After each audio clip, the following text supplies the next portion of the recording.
Nicole Gurran is from the University of Sydney and she joins me now to talk a little bit more about housing policy. Nicole, thank you so much for your time today. In your view, where are the pressure points that the government should be focused on? Thanks, Mel. Yeah, look, it's exciting actually to hear the government talk about tax reform, particularly reform to the inefficient taxes such as negative gearing and capital gains tax. That will address some of the intergenerational inequality that we hear about in the property market.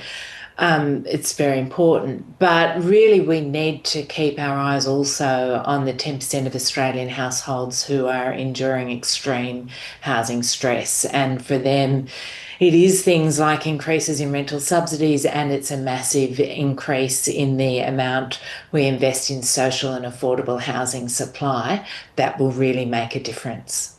Yeah, we hear the words social and affordable housing quite a lot, but as the cost of living crisis impacts more and more people, has the definition of social and affordable housing changed, and are government policies able to keep up with that?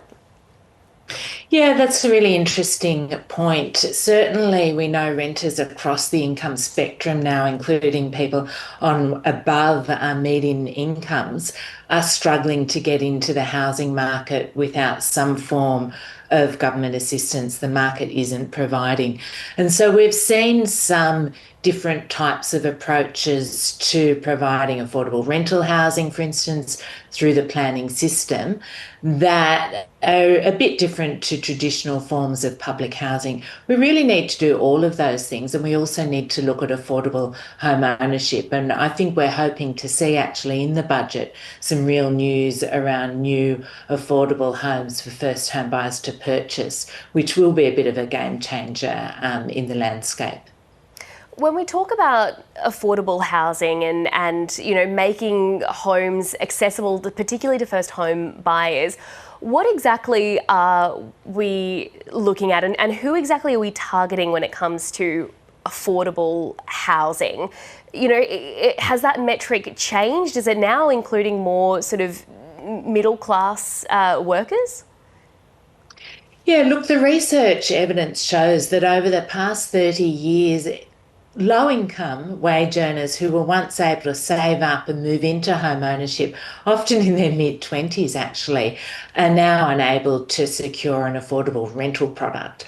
So yes, we are needing to look at social and affordable. When we talk about affordable, we're talking about, teachers starting out, we're talking about policemen, paramedics, people who are qualified, they're earning an income, they're never going to be millionaires on that income, but they should be able to afford decent and appropriate homes in the communities that they serve.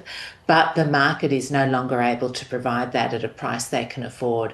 And so we need, therefore, to have government step up, look at coordinating land release, house and land packages at modest prices for people on those income levels, as well as affordable and secure rental products that also need to be delivered when we're building new housing supply.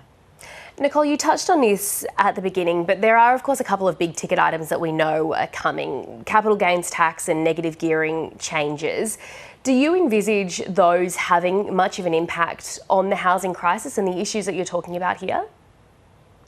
Look, at the moment, the research evidence shows that they have been very inefficient mechanisms for stimulating new housing supply. The vast majority of loans to investors, for instance, who are using negative gearing, go to the existing housing stock. So they're really pushing up the prices of existing dwellings and having very little impact on new housing supply, which is why it will be welcome if there's reform to negative gearing, at the very least targeting that towards new housing supply.